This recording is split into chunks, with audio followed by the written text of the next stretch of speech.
For example যেমন আমাদের এখানে আমরা যে প্রজেক্টটা রেডি করেছি এখানে আমরা অনেকগুলো প্রো ট্রানজিশন ব্যবহার করেছি। এগুলো প্রো ট্রানজিশন।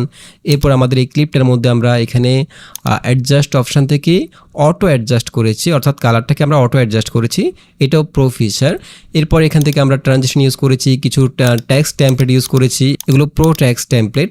তো এখন যদি আমরা এখান থেকে সরাসরি এক্সপোর্টে ক্লিক করি তাহলে কিন্তু আমাদেরকে ক্যাপকাটে প্রো ভার্সনে জয়েন করার জন্য বলা হচ্ছে। তো আমরা যদি এটাকে বাইপাস করতে চাই তাহলে সেক্ষেত্রে আমরা পুরো প্রজেক্টটাকে প্রথমে রেডি করে ফেলবো। আমরা এখানে যতগুলো প্রো ইফেক্ট ব্যবহার করা দরকার, প্রো ট্রানজিশন ব্যবহার করা দরকার সবগুলো ব্যবহার করব। দেন আমরা পুরো প্রজেক্টটাকে প্রথমে রেডি করে ফেলবো। দেন আমরা যেটা করব এখান থেকে সবগুলো ক্লিপকে অর্থাৎ পুরো প্রজেক্টটাকে কন্ট্রোল এ দিয়ে সিলেক্ট করে ফেলবো, অর্থাৎ সবগুলো ক্লিপ একসাথে সিলেক্ট করে ফেলবো কিবোর্ডে কন্ট্রোল এ প্রেস করে। দেন আমরা সবগুলো ক্লিপকে একটা কম্পাউন্ড ক্লিপ করে ফেলবো। সেজন্য আমরা এখান থেকে রাইট বাটনে ক্লিক করে ক্রিয়েট কম্পাউন্ড ক্লিপ এখানে ক্লিক করব। তাহলে আমাদের সবগুলো ক্লিপ একটা কম্পাউন্ড ক্লিপের মধ্যে চলে আসবে।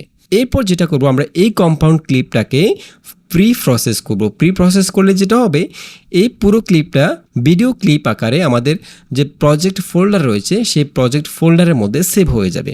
তো সেই জন্য আমরা এখান থেকে এই ক্লিপটার মধ্যে রাইট বাটন ক্লিক করে এখান থেকে প্রি প্রসেস কম্পাউন্ড ক্লিপ এখানে ক্লিক করব। তাহলে আমাদের পুরো ক্লিপটা এখানে প্রসেস হবে। দেখুন প্রি প্রসেসিং হচ্ছে এখানে অলরেডি। এখানে আমরা পার্সেন্টেজ দেখতে পাচ্ছি এবং এখানে আমরা দেখতে পাবো।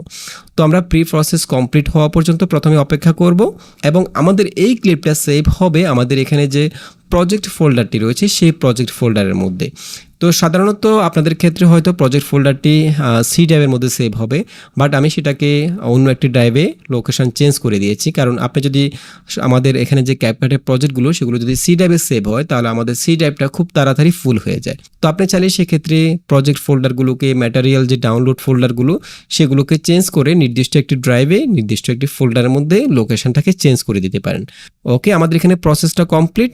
এখন আমরা এই ক্লিপটাকে পুরো ক্লিপটা আমাদের পুরো প্রজেক্টটা একটা ক্লিপ আকারে আমাদের প্রজেক্ট লোকেশনের মধ্যে আমরা পেয়ে যাব। প্রজেক্ট লোকেশনটা আমরা কোথায় পাবো? আমরা এখান থেকে মেনুতে চলে যাব, মেনু থেকে সেটিংসে চলে যাব এবং এখানে আমরা ড্রাফট ফোল্ডারের মধ্যে সেভ টু এখানে চলে যাব। সেভ টুতে আমাদের কোন ফোল্ডারের মধ্যে আমাদের প্রজেক্টগুলো সেভ হচ্ছে, যতগুলো আমরা প্রজেক্ট ক্যাপকাটে কাজ করব সবগুলো প্রজেক্ট একটা নির্দিষ্ট ফোল্ডারের মধ্যে সেভ হবে। যেমন আমার ক্ষেত্রে আই ড্রাইভে ক্যাপকাট ড্রাফটস ফোল্ডারের মধ্যে সেভ হচ্ছে, আপনার ক্ষেত্রে হয়তো সেটা সি ড্রাইভে হতে পারে।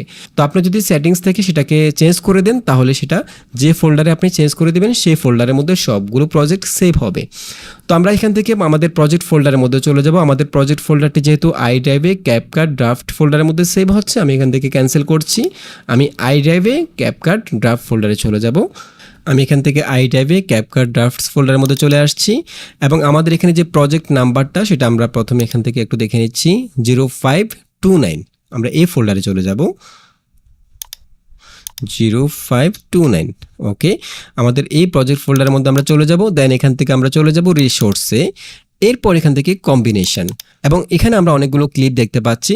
আমাদের পুরো প্রজেক্টটা হচ্ছে এই ক্লিপটা। দেখুন আমাদের পুরো প্রজেক্টটা একটা ক্লিপ আকারে এখানে সেভ হয়ে গেছে। আমি যদি ক্লিপটাকে ওপেন করি দেখুন 40 সেকেন্ডের ক্লিপ এখানে চলে আসছে এবং একদম হাই কোয়ালিটি ফুল এইচডি কোয়ালিটিতে এটা কনভার্ট হয়ে গেল। এখন আমরা এই ক্লিপটাকে সরাসরি এখান থেকে কপি করে অন্য একটি ফোল্ডারে নিয়ে যেতে পারি এবং সেখান থেকে আমরা সরাসরি এটাকে ইউটিউব অথবা ফেসবুকে আপলোড করতে পারি।